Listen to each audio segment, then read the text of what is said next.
The claim that Perpetua says they're going to come and clean up the site, we're having a hard time with that.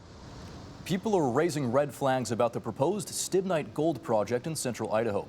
Local company Perpetua Resources wants to remine the area for several rare elements. Conservation groups in a nearby tribe believe the project would irreversibly harm an already vulnerable area. Abby Davis has the story.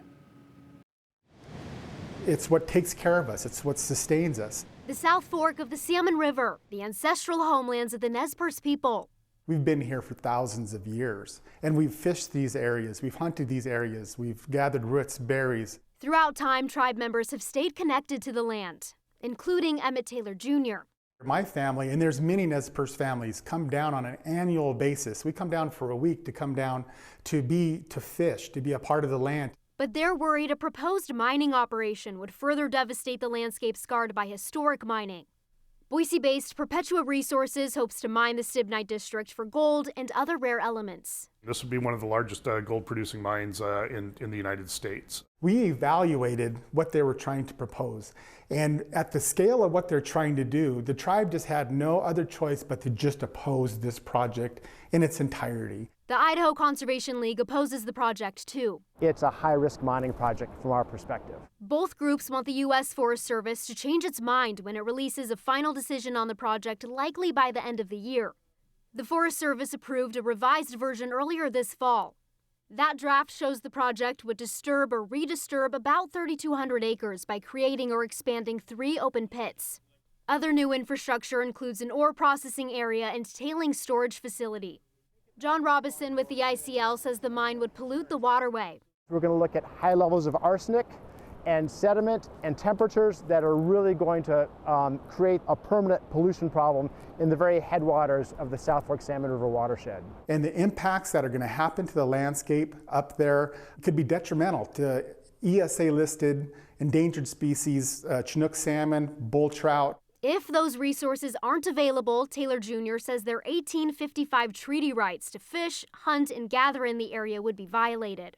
What would you say to people who are really concerned and they just vehemently don't want the project? We all use in our society, we all use and need these metals and minerals every single day of our lives, so they have to be produced somewhere. The key is that they need to be mined in a responsible way. The plan has several phases, including 3 years of construction and 15 years of mining and ore processing. Perpetua CEO John Cherry says they'd reroute the East Fork of the Salmon River through a mile-long tunnel. The purpose is to keep clean water clean and reestablish fish passage past the Yellow Pine Pit where they can't currently get past right now. The tribe and ICL aren't convinced, claiming the engineering for the passage is too new and that the liners for tailings and mine waste will eventually fail.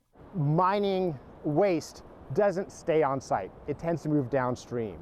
And even the best efforts to date to capture that have failed. Cherry says Perpetua's plan is different. We have worked our hardest to create a design and go through the various regulatory approval processes that at the end of the day will result in a better situation than is there today. He says they're also dedicated to restoring the area so heavily impacted by decades of previous mining. We've already spent $17 million cleaning up the site before we've even started building our operation. And we're going to spend millions and millions of dollars more cleaning up stuff that hasn't been remediated at this point. From the experience, as they come, they get what they're going to get, and then they're going to be gone. They're not going to be here. The Nez Perce people are going to be here. We've already kind of put our money where our mouth is. So I think that should help people understand our commitment to doing this and doing it right. The tribe and ICL said they will consider all options, including taking legal action if the Forest Service gives Perpetua the green light in that final decision. Jude. And Abby, why did the Forest Service approve the project in the draft? Well, staff chose the revised plan they believe is a win for the environment and economy. In part 1 of our series, we explored why Perpetua says the mine could strengthen national defense. That story is on our website, ktvb.com. All right. Thank you, Abby.